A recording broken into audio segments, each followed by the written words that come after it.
안녕하세요. 어바웃차일드 김약사 정약사입니다. 코로나 1일 확진자 10만 명 시대 우리 아이는 피해갈 수 없을까 불안하시죠? 현재 가장 효과적인 예방책으로 알려진 백신으로 우리 아이를 보호할 수 있는 걸까? 어바웃차일드가 알려드리겠습니다.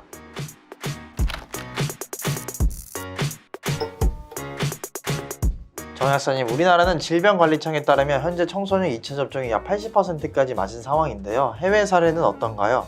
미국과 유럽, 이스라엘, 캐나다 등 여러 국가들이 5에서 11세 어린이에 대한 화이자 백신 접종을 시행하고 있습니다. 이번에 올림픽을 개최한 중국에서도 3에서 11세 어린이를 대상으로 접종을 시행하고 있습니다. 반면에 우리나라는 현재 12세 이상을 대상으로만 접종을 시행하고 있는데요. 지난 2월 23일 식약처가 우리나라도 5에서 11세 소아용 백신의 국내 사용을 허가했다고 밝혔습니다. 보건당국에 따르면 공급 일정을 고려해 이르면 3월부터 접종 계획을 수립하고 있다고 합니다.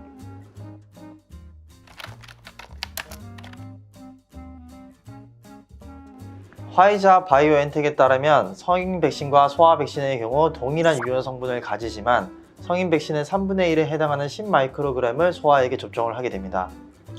김 약사님, 성인용 백신을 재활용할 수도 있는 건가요?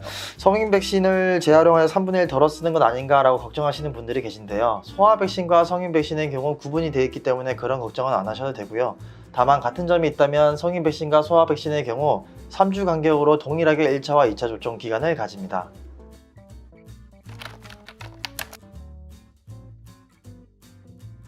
아이가 있는 부모님들이 가장 걱정하시는 부분일 텐데요.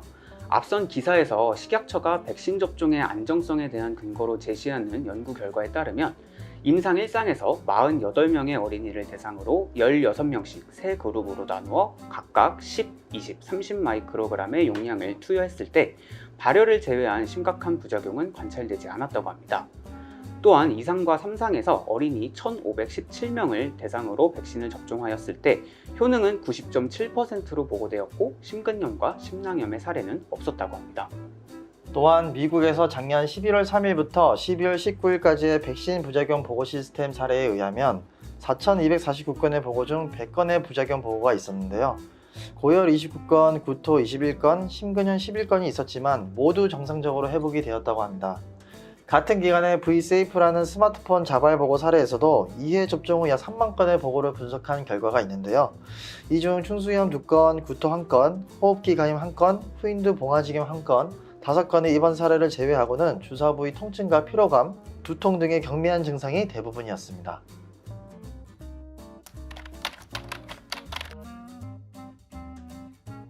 앞서 말씀드린 두 논문의 사례를 보면 5에서 11세 코로나 백신 접종은 비교적 부작용이 적게 나타나는 것으로 보여집니다.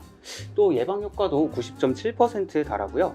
화이자 임상 결과나 그리고 미국 질병통제예방센터의 투약 후 분석 자료를 보면 사망이나 중대한 이상 사례가 없었다라고 되어 있는데 김 약사님, 이걸 단순히 이렇게 그냥 받아들여도 되는 걸까요? 정 약사님이 얘기하셨던 식약처가 안정성의 근거로 제시하는 논문이 우선 화이자 바이오엔텍에서 펀딩을 받은 논문입니다. 때문에 데이터를 100% 신뢰하기가 어렵고요. 또 일상에서 나타난 부작용이 어떤 부작용인지 정확하게 명시가 안 돼 있다는 점을 고려해 볼 때 이 논문 하나로 예방 효과를 확실히 보장하기에는 좀 근거가 빈약해 보입니다. 저도 김 약사님과 같은 생각인데요. 해외에서도 이미 접종을 시행한 국가가 많이 있지만 해외 사례만으로 우리나라도 접종을 시작해야 하는지는 연구 결과가 아직 충분하지 않고 코로나에 확진이 되었더라도 소아와 청소년은 성인에 비해 치명률이 거의 0%에 근접하기 때문에 백신 접종에 대해서는 좀 더 신중한 결정이 필요할 것 같습니다. 또 약국이라는 일선에서 직접적으로 코로나 확진자를 봐온 저로서는 3차 접종을 하고서도 걸린 분들이 대다수기 때문에 더 이상 백신으로 인해서 부작용과 사망자가 나오지 않기를 바라겠습니다. 네, 끝으로 정리를 해보자면 여러 논문에서 백신에 대한 치명적인 부작용은 없다고 나오지만 아직까지 연구 결과가 많이 부족하다는 점, 코로나 확진으로 치명률이 0%인 점을 고려해 봤을 때 맞지 않는 것이 오히려 안전하지 않을까라고 결론을 내려보겠습니다. 저희 어바웃차일드는 항상 팩트와 논문 근거 기반으로 궁금한 점을 명확하게 알려드리겠습니다. 감사합니다.